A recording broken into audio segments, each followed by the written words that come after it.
Cek satu dicoba. Assalamualaikum warahmatullahi wabarakatuh. Ketemu lagi dengan Bribka Suyono, masih di channel Suyono Listrik. Tentunya masih membahas seputaran anxiety, psikosomatis maupun asam lambung, dan tentunya berdasarkan pengalaman yang saya alami. Apa kabar Anda semua? Saya doakan semoga Anda selalu sehat jasmani maupun jiwani dan segera lepas dari anxiety, psikosomatis maupun asam lambung. Ya, itu doa saya. Mohon maaf, saya pakai jaket dingin ya. Di tempat saya udaranya dingin sekali, walaupun tidak turun hujan tetapi dingin. Dan mohon maaf, penerangannya memang sengaja saya bikin agak remang-remang sedikit ya. Saya ingin menguji kualitas kamera ini. Ya, begini. Oh iya, yang baru bergabung silakan Anda tonton video saya dulu dan jangan lupa subscribe. Habis makan hanya pakai sambal dan ikan asin. Alhamdulillah nikmat sekali. Ya, tapi sambalnya nggak pedes ya. Dan setelah itu merokok. Maaf ya, karena saya bicara di sini bukan sebagai guru. Saya bicara di sini sebagai teman Anda, sebagai saudara Anda, ya begitu. Ya, jangan menganggap saya ini adalah berbicara guru berbicara sama murid, tidak ya. Kita ngobrol santai. Tapi ini perlu Anda tonton karena ini sangat penting sekali supaya apa? Supaya Anda nanti itu hati Anda ya, hati Anda itu terbuka ya, paham begitu akan sakit ini ya itu. Tetapi ya saya matikan dulu ya. Ada yang merokok, nikmat kan? Habis makan agak pedes sedikit, merokok. Nikmat sekali. Oke, ya, begini. Apa yang Anda rasakan di raga Anda merasakan apapun, ya, itu harusnya Anda itu bersyukur. Karena apa? Tubuh Anda ini menunjukkan gejala. Gitu ya, harus bersyukur. Oh, tubuh saya menunjukkan gejala, berarti apa? Berarti harus diperbaiki gitu ya. Coba bayangkan kalau ada sakit di pikiran Anda maupun di tubuh Anda itu tidak bergejala. Nah, Anda pernah kan dengar orang lagi di mobil gini sama perempuan ya, lagi di kamar hotel gini sama perempuan begini, itu apa ya? Kamu tahu lah, sama perempuan meninggal di atas perut perempuan. Nah, naudzubillah min dzalik ya. Itu mereka tidak menunjukkan gejala apa-apa ya, sehat. Orang kuat begini kan sehat. Nah, tidak menunjukkan gejala apa-apa, meninggal gitu ya kan. Nah, itu perlu Anda paham. Terus ada yang olahraga, ya, kuat olahraganya, tapi setelah olahraga itu meninggal. Itu karena apa? Dulu-dulunya badannya dia itu tidak menunjukkan gejala, gitu, ya. Mungkin menunjukkan sedikit, tapi mereka itu tidak menyadarinya, gitu. Nah, itu. Jadi Anda harusnya bersyukur. Kalau di raga Anda ini menunjukkan gejala, berarti raga Anda ini ada sesuatu yang perlu diperbaiki. Nah, dan memperbaikinya ini kita harus berpikir cerdas, tidak berpikir keras. Misalkan Anda merasakan nyut-nyut, kedutan di dada, sempoyongan, perut begah, kembung, terus dada berdebar dengan kencang, napas pendek. Nah, itu harusnya bersyukur karena apa? Badan Anda itu menunjukkan gejala. Dan itu harus dicari akarnya. Seperti saja saya contohkan begini. Ya, sepeda motor yang 4 tak, harusnya itu knalpotnya tidak keluar asap. Tetapi itu keluar asap yang tebal.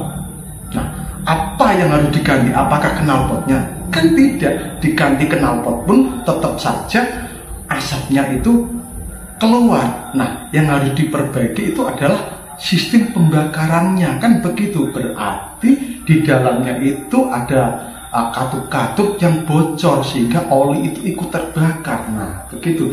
Diganti knalpot model apapun, ya tetap akan asap itu keluar. Nah, sama saja dengan di badan Anda.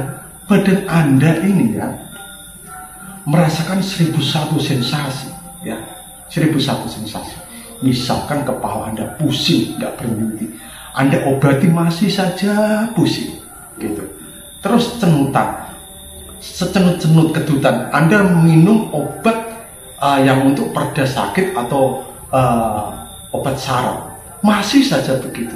Terus perut Anda kembung, Anda minum obat minum obat penurun asam lambung, masih saja begitu. Nah, berarti itu belum ketemu akar permasalahannya. Nah, di sini yang perlu Anda pahami, psikosomatis itu yaitu kondisi pikiran itu yang melemahkan raga kita, berdampak pada raga kita. Raga kita itu merasakan suatu gejala yang mirip kalau kita itu merasakan sakit yang macam-macam. Nah, itulah kenapa akhirnya Anda menebak-nebak sendiri ya. Wah, jangan-jangan saya sakit ini, jangan-jangan saya sakit ini, jangan-jangan dan jangan-jangan ya, takut kena sakit keras, takut kena sakit parah, atau bahasa kerennya adalah hipokondria. Itu. Nah, itu ya sebenarnya gejala yang Anda alami itu berasal dari pikiran Anda. Gitu. Pikiran Anda yang terlalu tegang, ya, cemas, ditambah lagi sudah sifat bawaan dari Anda, ya, misalnya yang seorang pemikir, seorang yang was-was, seorang yang perfect, ya, ingin tampil sempurna, pemarah, emosi. Nah, ditambah dengan itu, akhirnya yaitu muncul gejala itu. Supaya apa? Nah, supaya kita itu mau memperbaiki, mencari akarnya, begitu. Ya, itu. Makanya Anda sering mengeluhkan di raga Anda, yang diobati raga Anda, raga terus yang diobati.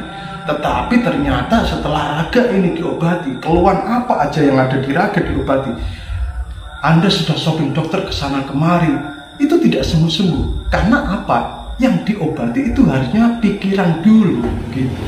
Ya, itu pola pikir kita yang harus kita perbaiki. Ini bukan saya sok pinter ya, karena saya itu bersandingan dengan sakit ini lama, jadi saya tahu ya. Dan saya sudah shopping dokter kemana-mana, yaitu raga aja yang saya openi, yang saya obati. Pikiran ini saya kesampingkan dulu. Nah, itu dengan adanya edukasi ini, semoga saja Anda bisa berpikir cerdas, tidak berpikir keras, gitu. Ya, memang sakit ini bawaannya, ya. Raga ini itu merasakan apapun Anda rasa. Misalnya Anda merasakan cenut sedikit, itu sudah berpikirnya yang kemana-mana. Itu memang sudah bawaan dari sakit ini ya, psikosomatis. Itu yang perlu Anda pahami, gitu ya. Nah, jadi mulai sekarang berpikirlah yang cerdas.